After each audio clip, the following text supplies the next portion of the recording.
Assalamualaikum warahmatullahi wabarakatuh. Kembali lagi dengan saya di channel YouTube Hairul AR. Dan kali ini saya akan memperlihatkan bagaimana tempat kerja saya, yaitu di pelaminan. Mari ikut saya. Ini adalah karyawan saya juga, sekalian tangan kiri saya. Yang kameramen itu yang tukang cebok. Ini adalah hasil karya kami. Nah, ini adalah pelaminan saya nih, AR. Nah, hati-hati ada maling ya, yang pakai helm itu maling. Bodyguard. Di sini adalah tempat kerja kami, di mana di sini kami selalu buka baju, tarik ini, tarik itu, berkeringat. Ini adalah hasil karya kami.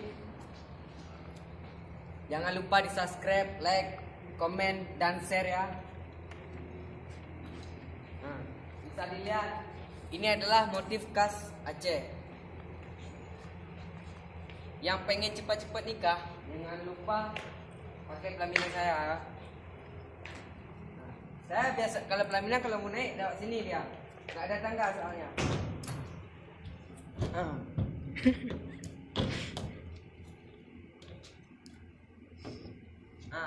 Cocok tak? Cocok tak awak nak?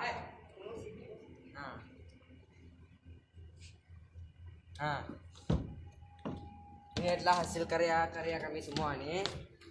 Di sinilah kami kerja. Saya sudah menunjukkan tempat kerja saya. Mari ikut saya ke tempat saya latihan. Latihan nyanyi.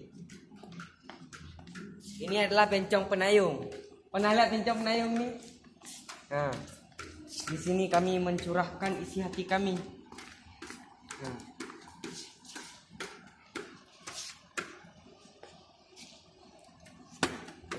Taruh lagu sini dia nyanyi.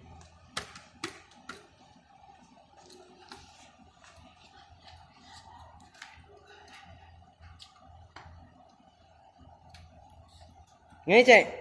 1, 2, 3.